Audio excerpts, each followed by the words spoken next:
Hello, and welcome to Backstage for the Strong Marriage Live podcast, where people see Jesus in you and your relationship. And we're backstage.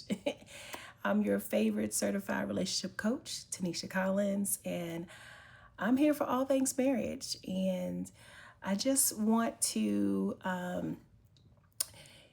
say hello today, and I'm backstage doing a couple of things that I'm getting prepared for the month of September. I'm excited about a new series coming, but I wanted to take this little special little time really quick to talk to the men. So wives, share this with your man. Single ladies, save this for later. And while you're doing all that, go ahead and subscribe to my channel so that you never miss an episode when it drops. Now let's get into it. In marriage, harmony doesn't mean that you will always agree. It means that you've learned how to navigate the differences without turning every disagreement into World War III. You know what I'm saying?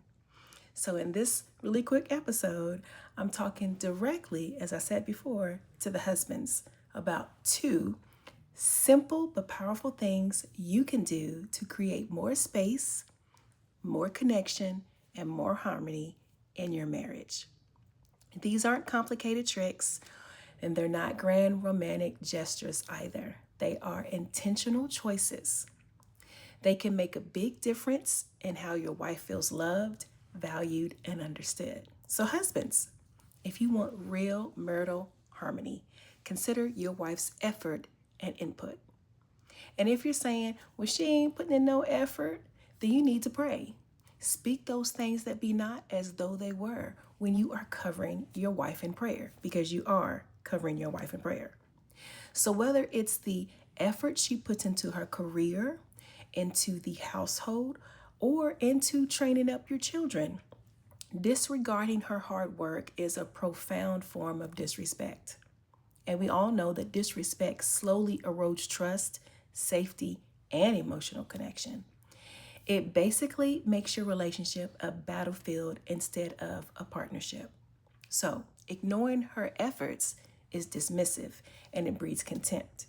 Left unresolved, that becomes resentment, and eventually one or both of you don't have the energy you need to fight for your marriage.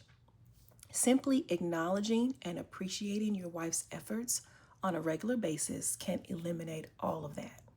A simple thank you or a thoughtful gesture that shows you recognize her hard work will make a huge difference.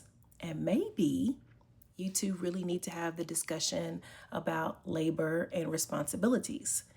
When you openly communicate about how you feel about the division of labor, about other responsibilities, it's no longer an unspoken expectation that no one can fulfill. So, especially, I want to say this, if your wife's love language is words of affirmation, it is absolutely critical that you acknowledge her efforts in order for her to feel loved. The second thing you can do to show your wife, or before I get to that, I just want to say that,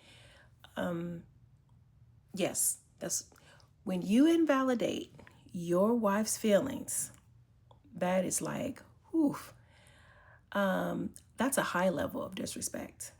I can remember Chris and I having this battle in our first 3 years of marriage. I felt invalidated. I felt like I had no voice because, it was like, that's no big deal.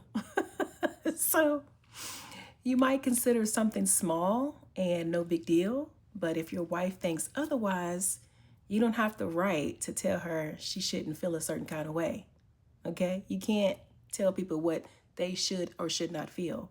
We are all different. We have different levels of maturity, different levels of capacity, and we differ on how many burdens we can carry at any given time. So dismissing or trivializing your wife's feelings, whether in private or not, it can make her feel undervalued and unloved. So always take your wife's feelings seriously, whether you agree or not, whether you think it's big or not. Encourage open communication and express genuine interest. Do your best to understand her emotional needs. That's your job as a husband. When your wife shares her feelings, it is your job to listen, actively listen.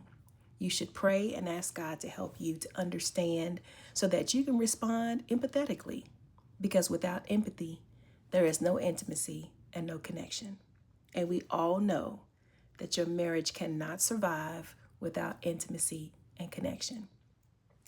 If you want a marriage filled with peace, sexual connection, and intentional love, remember, harmony doesn't happen by accident.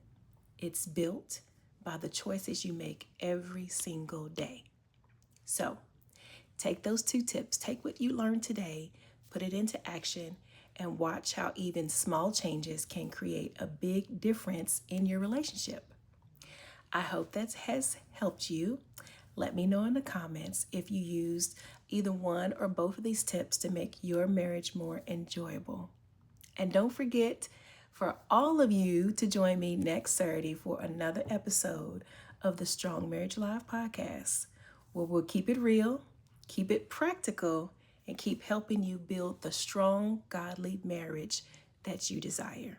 So, until then, love your spouse on purpose, and I'll see you next Saturday. Bye.